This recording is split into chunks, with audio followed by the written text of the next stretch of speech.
Good morning and welcome to Rising. We've got a great show for you today. I'm joined by Niall Stanage, who's looking gregarious in green. I love all the alliteration here, Robbie. We have a spicy show today, I must say. A whole gamut of topics from Syria to Don Lemon and everything in between. So looking forward to that. Yes, indeed. Let's get started. What is on your radar? Well, a familiar topic, Niall. You've heard a lot about this one, but I can't resist doing it again.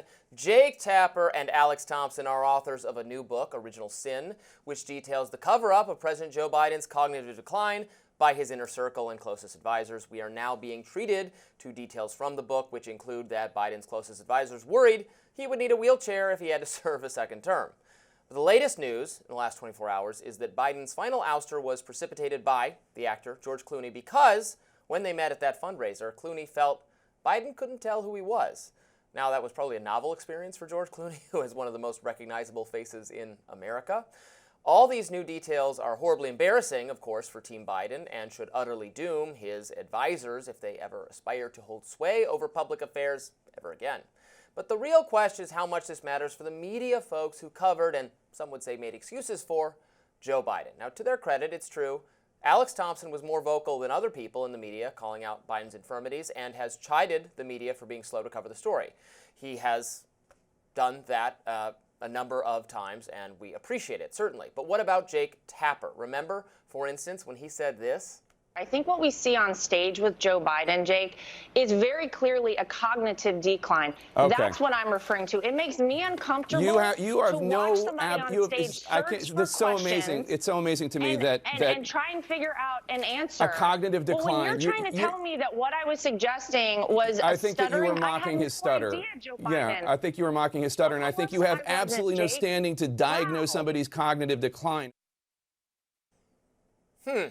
Well, critics on the right are resurfacing that clip now that Tapper has aligned himself with the Biden critical team and is ruthlessly exposing those who cover for the former president as he progressed to the point of obvious incapacity. Now, you can say, no one knew. Why is Tapper any worse than anybody else?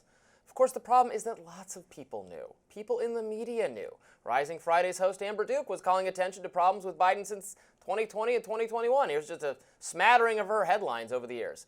Maybe Amber, whom I adore, you can write off as a right-wing person. Okay, fine. But here's the real issue for Biden backers. Most Democrats, if you look at polls, thought he was too old to run for re-election. They said so. They expressed that view. So then the question becomes, well, how did the Jake Tappers of the world miss something that most ordinary Democratic voters clearly pick up on? Let's tally this up. On one hand, everybody knew there was something off about Joe Biden, and by everyone I mean the Democratic base. And on the other hand, you had a coterie of partisan, motivated Biden world dead enders, the veritable court eunuchs in this place, and they insist that nothing was wrong with His Majesty. How dare you even ask questions? The mainstream media had no questions of their own until George Clooney got offended. Then it was okay. Look, whether we have a president of the United States who's literally fit for office should not revolve around whether George Clooney is personally offended at his lack of recognition, in my humble opinion. Here we are again, Robbie. Here we are again. Decrepit Joe Biden and what is to be said about him. Look, I don't think Joe Biden was capable of serving a second term. I think that became obvious at the time of the debate. I think that's why I and lots of other people believed he should step aside after that debate. Then there's a separate question to me of whether the media conspired to keep it silent or keep it hidden. And that's the part that I'm much more skeptical of, than you. I'm skeptical of the idea that it was a media conspiracy. The media part, the people around him Yes. clearly conspired to keep it quiet to a degree. Right, and according to this book, the people around him, the particularly closest circle of the people around him, conspired to keep it quiet even from other people in the White House and other Democratic politicians. By limiting the meetings he was taking when you could talk to him only at the most favorable times for him. Yes. Exactly, and pushing meetings later in the day, and later in the morning, and ending them earlier in the afternoon. So there's obviously a problem here. The issue, I think, is firstly, people tend not to accept, to my mind, that Biden's decline did clearly accelerate, I would say, in the second half of his first term. Yes, he always looked an old man. His gait had grown much stiffer. His voice had lost certainly a lot of its velocity. But I don't think until that debate you really saw the scale of the decline.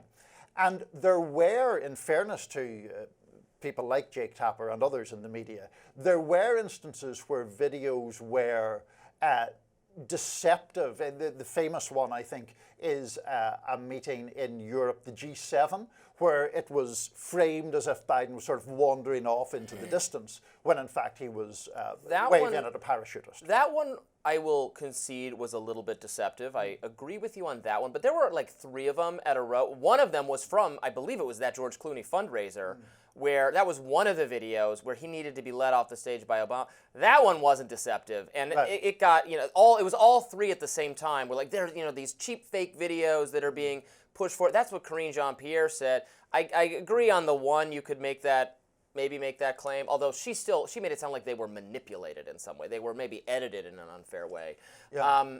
But I don't think media figures like Jake Tapper were in on the conspiracy. But like even what you said about what the inner circle was doing, okay, so he was taking fewer meetings. There were things they were doing, and I can't help but think that if it was a figure that the media was more nakedly hostile to, they would have been asking questions about why is our access to Biden being limited? Why it would prompt them to do some real investigative work, as we're seeing with, for instance, John Fetterman, someone the media no longer likes very much, that they can get his inner circle to publish hit piece after hit piece. So it's the lack of. It's not that they were in on the conspiracy. It seemed like there's a lack of enthusiasm to get to the truth. But aren't That's you, in what a sense, saying. adapting your language depending on what outcome you want? In Fetterman's case, you're saying the disclosure is a hit piece. And in Biden's case, you're saying they didn't go to the people who would be critical of him and they were at fault there. It surely has to be one or the other. In Fetterman's case, I think it is to our benefit that we have greater information. And in Biden's case, it would have been to our benefit. I think Fetterman was not fit to run in the first place, is what I said when he was running for the Senate, given the stroke he'd suffered. I think if a lot, throwing pens over here, yes. I think if a lot of the recent information is accurate and fair, then I would have serious questions about him being able to serve, absolutely. I think we should have more people leave office for reasons of obvious cognitive or physical or age-related impairment. I'm more of a throw them all out, get new people. They're not entitled to these seats. The way our politicians act like they deserve to be in power forever, when you wouldn't hire them to run, some of these people who are so beyond their actual capacity, you wouldn't hire them to be grocery store checkout people, and yet they're entitled to this position. As I reiterate, I think that the book, Tapper's book, is called Original Sin, Tapper and Thompson's book, and the original sin, which I agree was the original problem, was Joe Biden deciding to run for a second term. Yeah. He could have been the transitional president and not done that. Now, where I think it becomes cloudier is his team to this day say where is the evidence of his decision-making being affected by cognitive impairment?